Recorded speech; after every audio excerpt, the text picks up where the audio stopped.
My name is Wayne Price. I am 79 years old.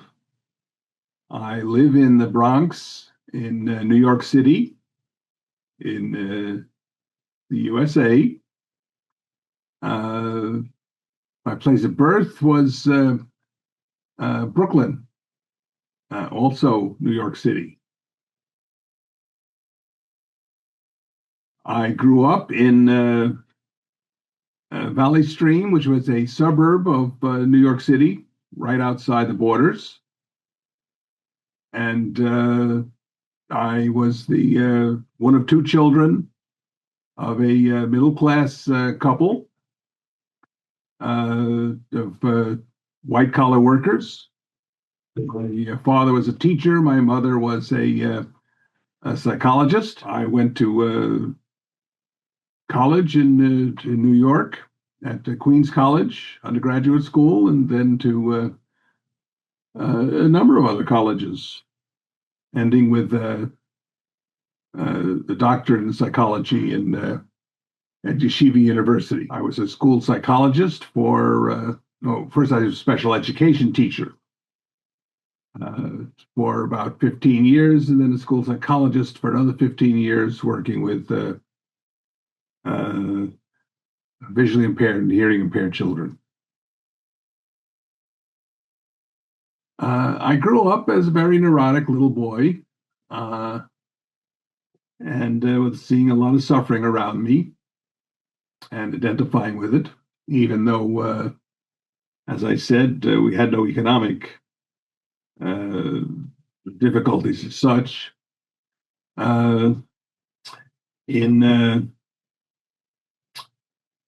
As I was entering high school, I ran across a book by,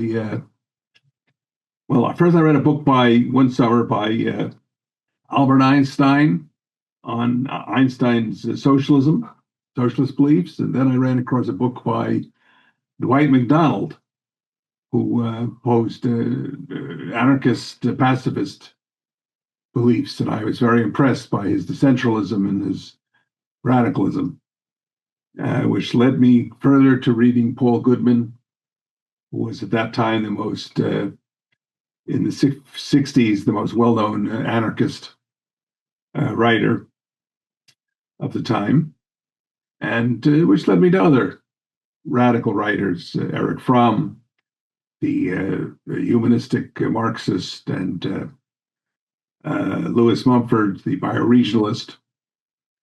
And so I and one or two of my friends became at least semi-anarchists and pacifists.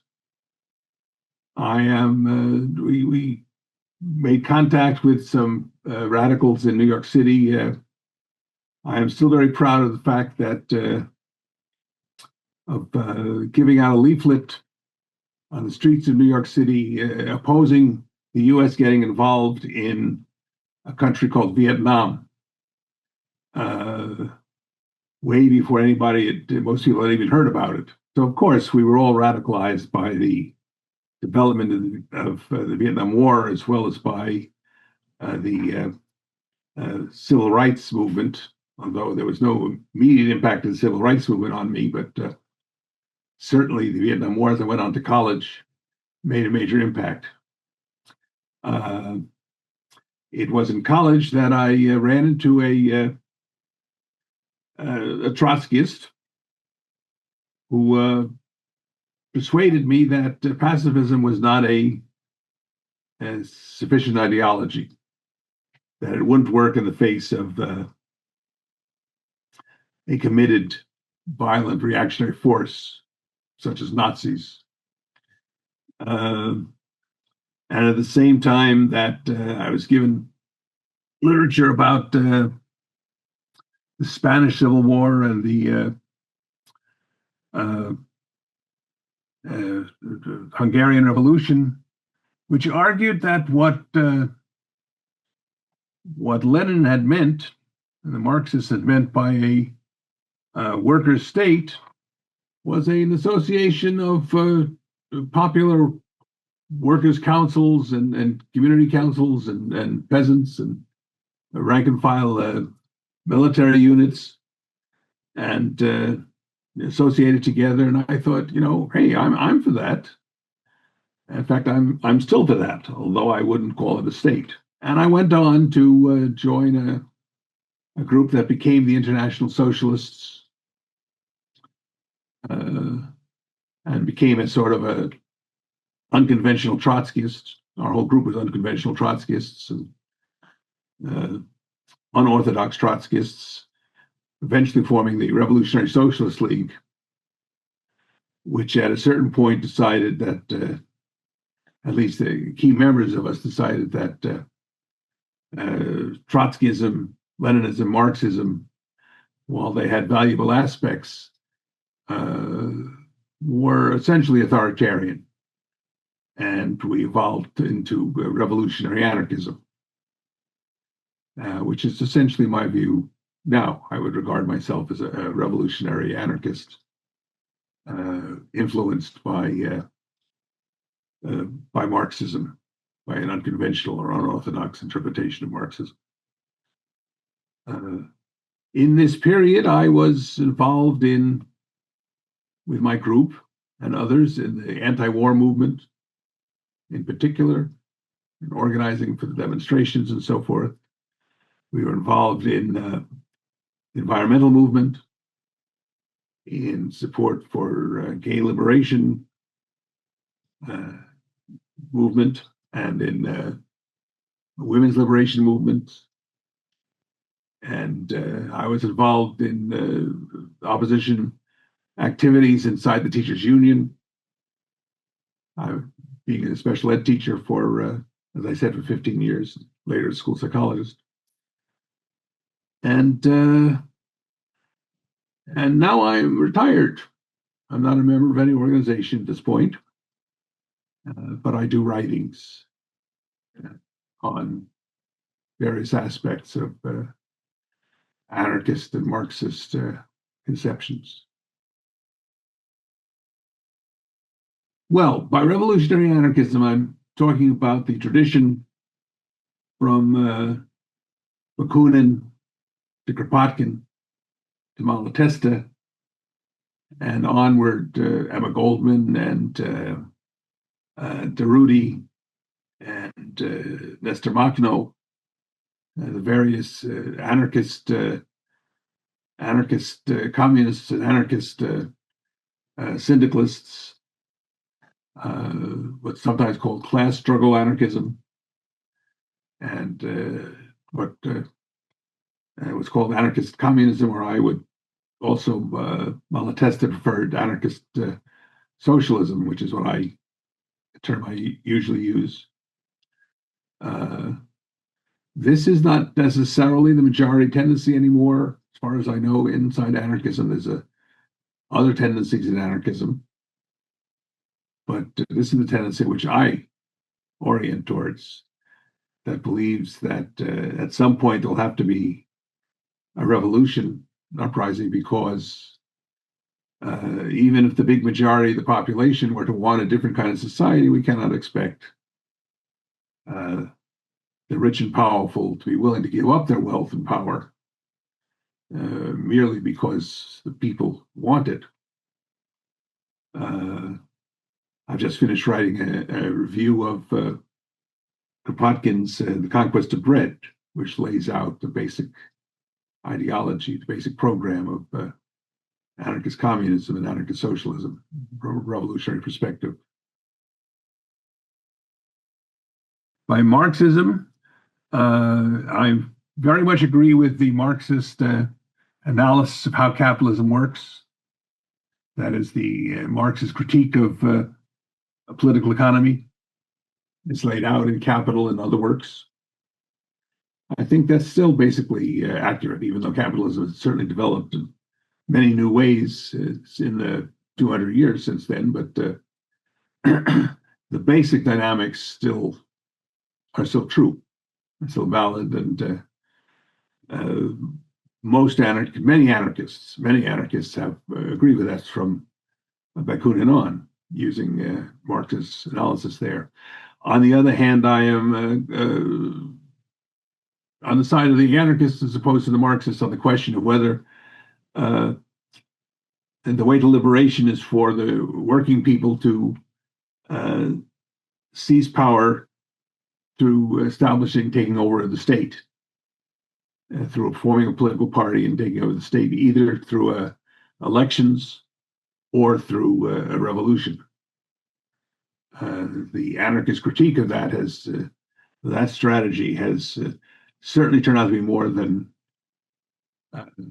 demonstrated very clearly, even if anarchism as such has also failed to achieve its goals. But I think it's necessary to accept the general Marxist critique that of capitalism's drive for accumulation, growth, quantitative growth without end, accumulation of values, as essentially the basic problem that causes that causes war, that causes ecological decay, has given the drive to accumulate and growth in a limited society, limited biosphere, is bound to cause the destruction of the world.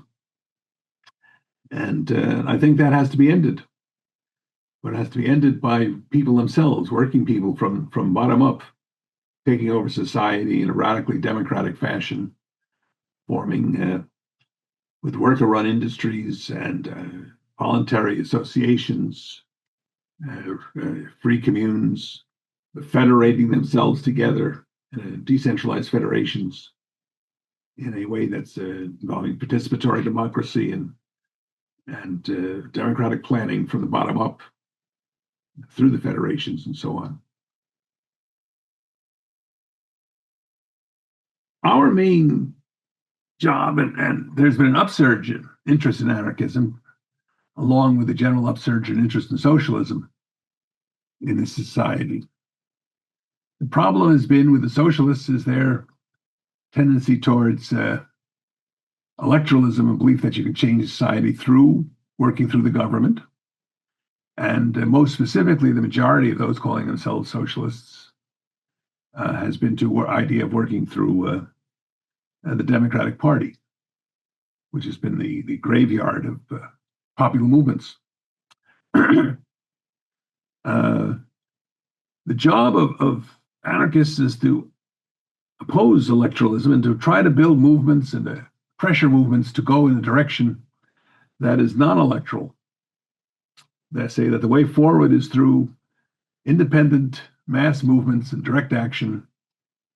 If you look at history, the major developments and progress in the society have been non-electoral. You think of whether the labor movement of the 30s with the sit-in strikes and other mass strikes that won the unions, or the boycotts and so on, or the civil rights movement and Black liberation movement, which included mass civil disobedience being another word for lawbreaking, and as well as the so-called riots, which is rebellions in the urban areas, including the North, which destroyed the legal Jim Crow, legal segregation in the South, and won various gains for Black people. The struggle against the war in Vietnam, which included massive demonstrations, as well as civil disobedience and draft resistance, non-cooperation, various forms of rebellions, college strikes, and in effect a large-scale mutiny or mutinies in the military. These things are essential in ending the Vietnam War, along with, of course, the struggle of the Vietnamese people, or the gay liberation movement, which began with the Christopher Street rebellion of the most oppressed and marginalized sectors of the gay community, and has included the ACT UP civil disobedience, struggles against for getting proper treatment for AIDS, and the women's movement, which took place in the context of these rebellions and outside of any political parties. So this kind of stuff, this kind of hell-raising and demonstrating and civil disobedience and building mass movements and looking towards strikes and unionization, these are the kinds of things that anarchists should be advocating, are advocating, instead of the drive to elect more Democrats or create a new party that'll be a third capitalist party. This is, I think, the key role for anarchists in our society in the current polycrisis that we're living through. The United States is, after all, a fairly conservative country. The only advanced, they call it advanced industrialized country, that is imperialist country, that never had a large socialist or labor or communist party, unlike all the European countries.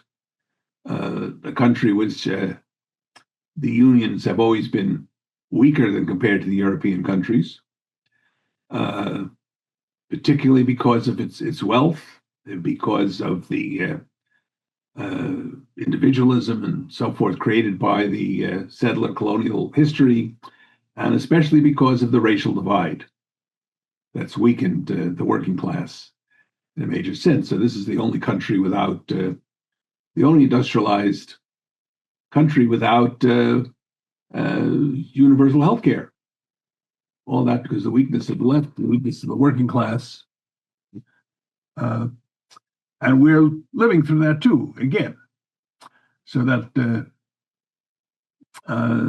when there is a crisis, when things get bad, people look for answers. And the easiest answer is to look for racism, hatred of the other, sexism, homophobia, and as we see right now, where everybody, both political parties, can be openly anti-immigrant, saying the big problem is we have to end the border, and including and this is the popular position. Unlike other aspects of the Republican policies, this is something, controlling the border has been very popular. It's only recently, when it comes down to people saying, oh, they're not just arresting dangerous, wild criminals, but they are attacking this person who's lived in our community for ages, this youth who's grown up with our children, this young student who's been known all our fellow students, these workers who are working hard in a factory or in a Home Depot station or something. And so they say, well, that's not what we meant. We wanted just to get rid of the bad guys, the bad people whom they bought into this belief. So anyway, the point is there's a lot of racism, xenophobia, nativism, sexism, and so forth in this country, and it's not easy for people who are fed up or upset to look towards in that direction. What's interesting has been the move towards the left also. There's been the polarization, so that various polls have found that something like 40% of the population and even have been seen themselves as vaguely socialist, which they do not distinguish from liberal, including some polls have found the majority of young people to see themselves again as vaguely socialist. Of course, what they mean by that is another matter, but it's no longer a word on the devil's tongue. Communism is another matter. And as I said, also anarchism is also kind of popular, at least as a minority point of view. And it's typical that the right wing poses itself as being for freedom, right? For liberty.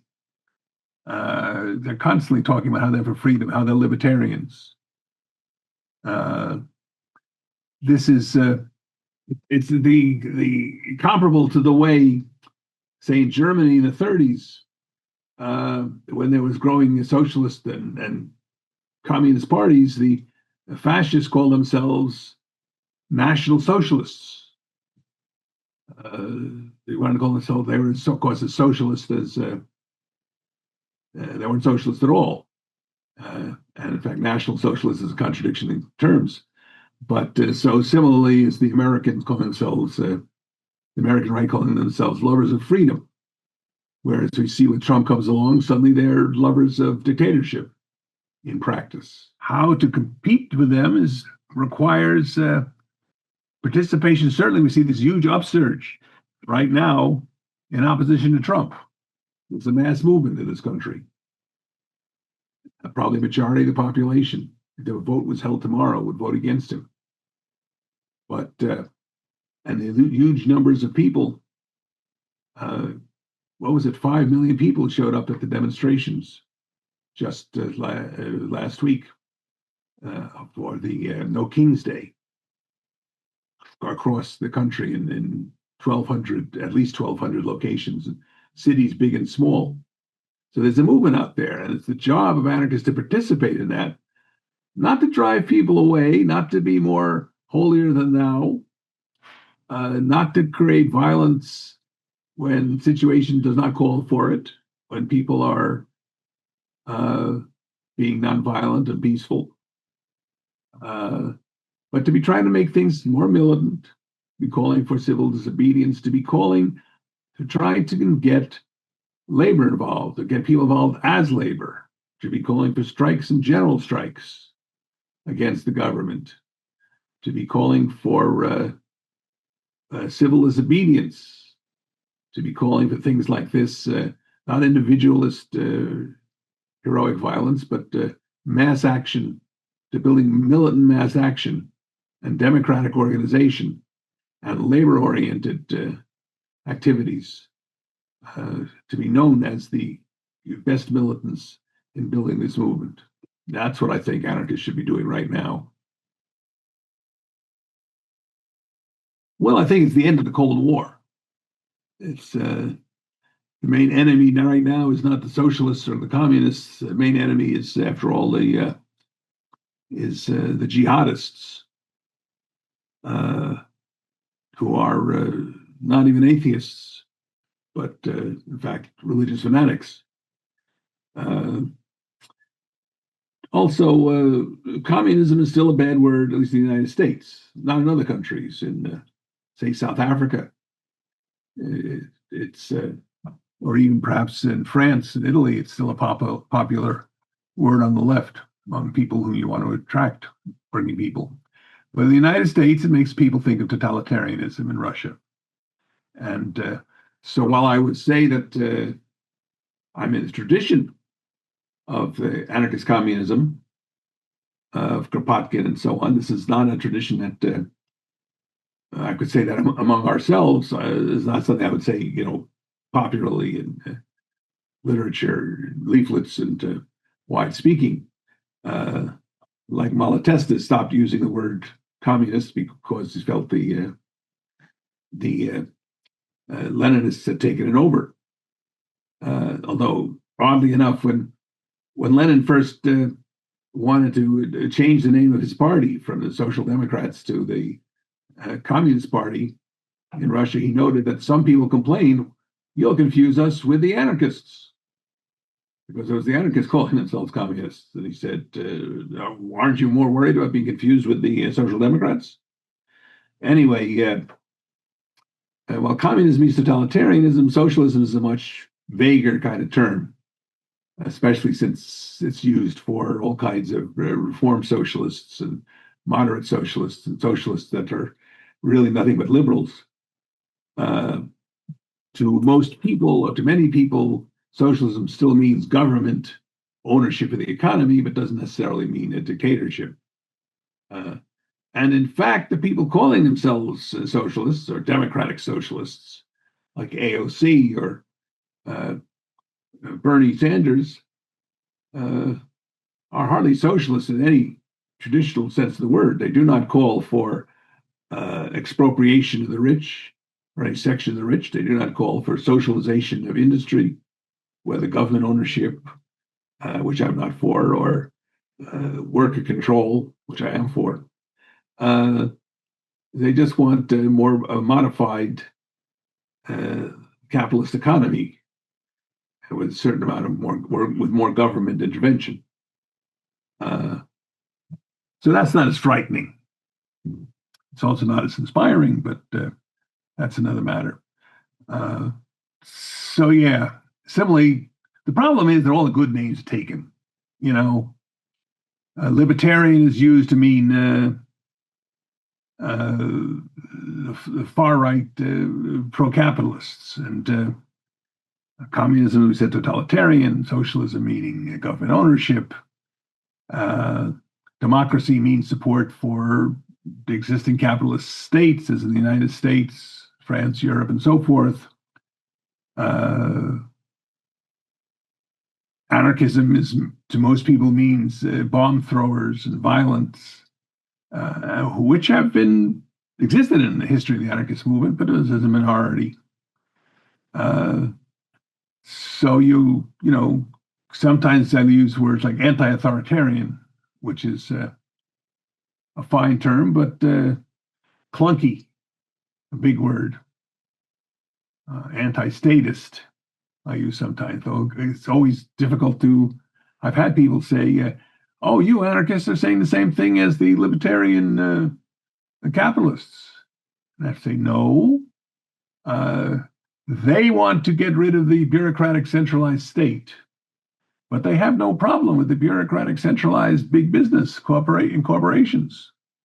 We want to get rid of all bureaucratic centralized institutions in favor of things that are radically democratic, decentralized, and federalized, and run from the bottom up.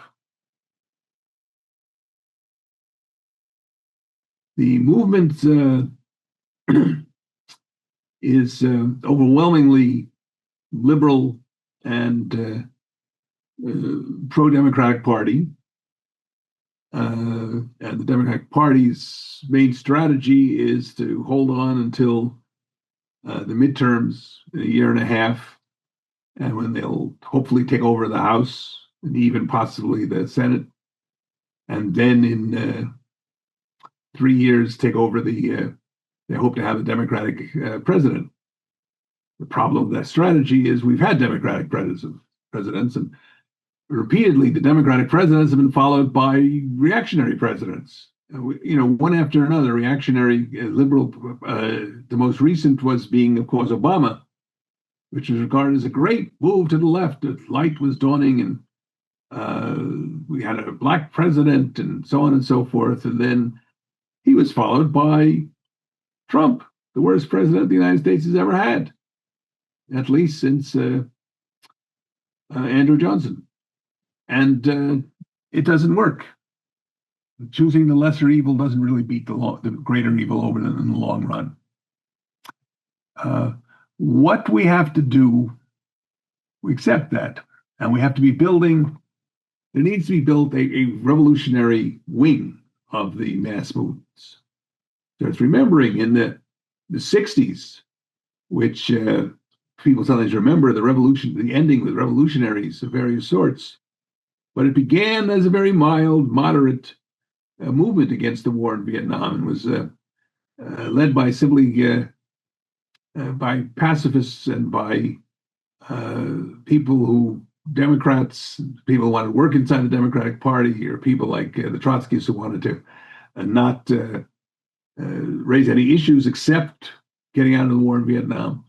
And it was only gradually that they developed a revolutionary wing, partly because it became obvious that the Democrats, who in fact were in charge during most of the war, had no solution to the problems.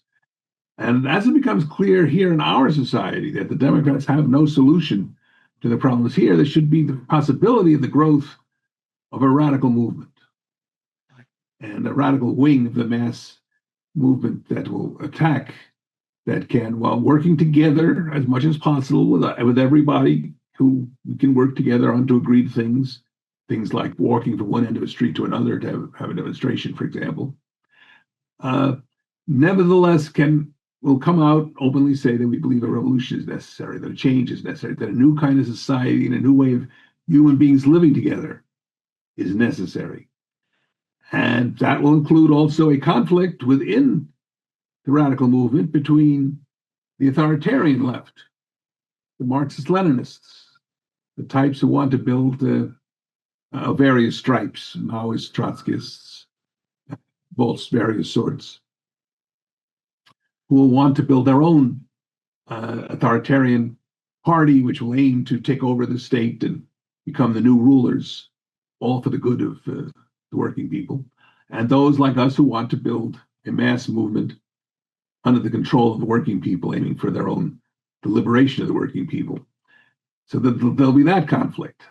So in a way, it's a three-way conflict between us, between the authoritarian left, revolutionary left on one hand, and the liberal social democrats and social democrats on the other side. And that will take time, and it'll depend a lot on how things work out.